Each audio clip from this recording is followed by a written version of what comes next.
Head coach BYU basketball Dave Rose joins us now on the Deseret First Credit Union hotline as he prepares for one of three teams that the Cougars could potentially play on Saturday night. Coach, welcome to BYU Sports Nation via the phone line. I'm not sure we've ever done this on the phone with you, so thanks for taking some time out of your day as you're still in Utah.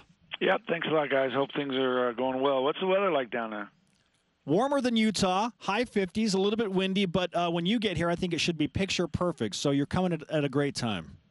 Well, good. Have they had a lot of rain? They've had some rain, yeah. We just got in yesterday, but Dave, honestly, we're going to be inside all day today and tomorrow, so we don't really know. Yeah, yeah, but it does, it does affect your, just your mental health when the sun's shining. So That's true. Let's get the sun shining. It's absolutely. We will take all of the positive mental health we can get approaching Saturday. And I mentioned your team is preparing for three different teams potentially when you open up in the quarterfinals: Portland, Santa Clara, and San Diego. What's the challenge of that like, as you're not sure who you're going to play yet? Well, I think the most important thing is in this period is you kind of just prepare yourself for your team and get your guys. We've been playing really well. I mean, we had when you really break it down. I mean, the last 3 weeks or so, 4 weeks of the season, the guys we've continued to get better, and we've played well. We played 35, 34 really good minutes against San Francisco, and had that game in hand as far as our ability to just finish it off. And so you take the last 7 or 8 minutes from that game out, and at Gonzaga, we played them way better than we played them the first time. And with 10 to go, it was a 10-point game, and they finished how they've finished most of their conference games. But so you take the bulk of the minutes, and then we played well against San Diego, and had a nice win there. So I hope we can kind of build on that momentum. The two losses kind of mentally just hurt the momentum in that week. But I think that the guys feel good about a big win, and now we'll go down there and continue to worry about ourselves, prepare ourselves to be our best. And you take it. You can't win the tournament unless you win the first game. So we'll just go one game at a time. Santa Clara is an interesting one because you played them once. They're one of two teams you played once, and you played them back on January 19th. So that would certainly be an interesting challenge if it's Santa Clara. And San Diego, you kind of have the scout from last Saturday ready to go, right?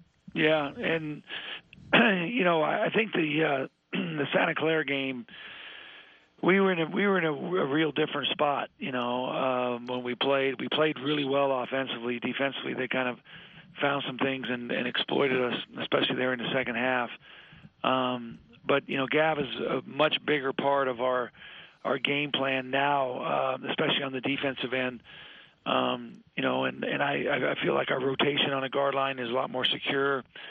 And the experience of McKay and Nick and TJ and Zach, those guys have. It's different. It's a different feel, and they're a little bit different team too. They're playing the same guys, but they're playing a little bit different. And some of the adjustments they made against us, I think we'll probably see again. But they're a pretty hot team too. They're winning some games, and I think that their mindset is probably better than San Diego's. They're probably really happy that they finished as the sixth seed, and San Diego's probably a little bit disappointed they finished as the seventh seed. So if they do end up playing each other, it'll be not only a battle of just the physical players, but mentally there'll be a lot going on too. Coach Dave Rose of BYU basketball with us on BYU Sports Nation, and you brought up Gavin Baxter, your all West Coast Conference freshman team performer. He has come on strong, as you mentioned as well. Where does he stay, or what is his status in terms of being expected to play on Saturday night? Well, he'll play. I mean, that's our, obviously the goal. We'll just have to see. Each day in practice, he's got a little bit stronger, but you can tell that that week of not practicing and the illness really set him back. So hopefully we can get him back into decent shape. It might be one of those games where the first one back that we really watch the length of time he's on the floor. Hopefully the amount in total will be the same, but maybe in smaller increments, maybe 3, 4, 5 minutes here, 3, 4, 5 minutes there, get him out and rest him a little bit. and just watch him a little bit more because he's he's trying to overcome something that's really knocked him out. TJ Haws was on the second team this week. He's definitely a first-teamer, and he's a level-headed guy off the court. On the court, he's very dialed in, very determined. Do you think he uses this in a positive way at all, or does it not matter? Well, you probably have to ask Tej, how he really feels, and I think that he, was slighted. No question that most of the coaches in the league, if you were going to start a team with 10 guys, that you'd want TJ on that team. I think one of the issues, there were a lot of point guards, on that 10-man team, and so that might have come down to it.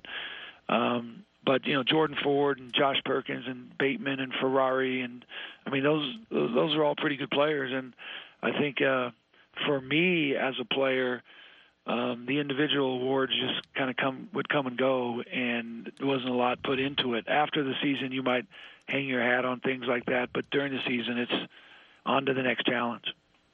Dave Rose with us on BYU Sports Nation as his Cougars prepare for one of 3 teams on Saturday night.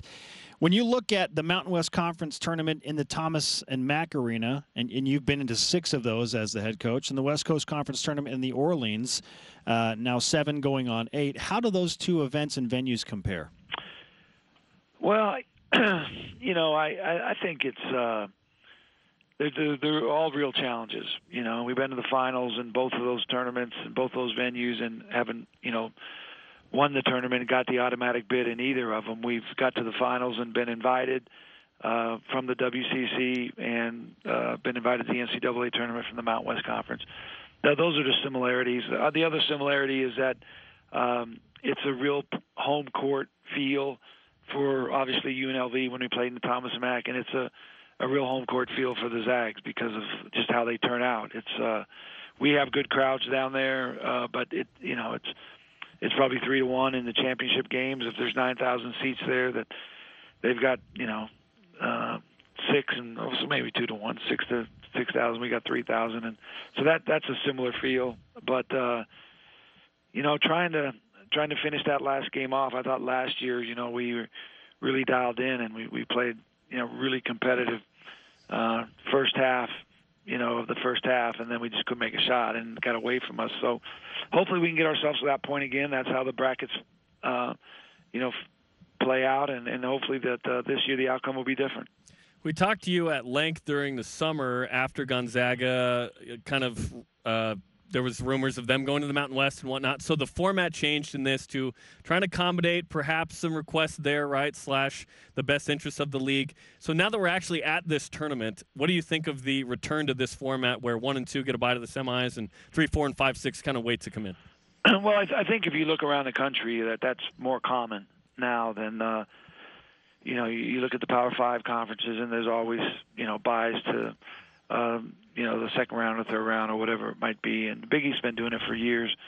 And so I think that, it's that's not really as big an issue as the real issue that we never talk about. And it's hard. But, Sunday being a day off in the middle of a tournament, that's the thing you got to manage. And I've got our guys right now just, believing that this is a good spot for us because we'll come in, practicing on Thursday, practicing on Friday, playing on Saturday, and then just go through our normal routine with a day off and then play on Monday. The thing we'll be playing a team on Monday that hasn't played, and that'll be the only difference. Coach, you've got a Vegas kid recently added to the roster, Taylor Miller, who was a standout, led the state of Nevada at 27 a game as a senior before his mission. What can you tell us about Taylor Miller? Well, Taylor enrolled in January and has been, practicing, getting himself in shape from the mission. He was served in North Carolina, but he was, had a tremendous senior season down in Vegas at Palo Verde High School, and we were, really excited when his family contacted us and said that he was returning from his mission, looking to see if maybe, we would be interested in having him come, and so he enrolled, and we've been able to watch him play, and he's a guy that I think could, really help our roster. We'll have quite a stable full of guards next year, experienced guards, especially you add Jesse Wade into the mix. But Taylor's a guy who's got, really good potential and a great work ethic. He's got good athleticism, and look forward to having him in our program. Coach, great stuff. We appreciate the time. I want you to know that I know you're a baseball savant. I brought my glove and baseball, so if you want to enjoy the Vegas weather. Dave, I forgot my mitt. Do you mind grabbing it? Yeah, I'll pick up your mitt. You guys can play on that little strip of AstroTurf that's out in front of the Orleans Arena. Perfect. Oh, great stuff. Thanks so much, Coach. Okay, see you guys. Good luck to you. Thank you. Dave Rose on the Deseret First Credit Union Hotline. Deseret First, your values, your timeline, your financial future. When he says to you, he means all of BYUtv. We got a lot going on today and tomorrow. Appreciate it.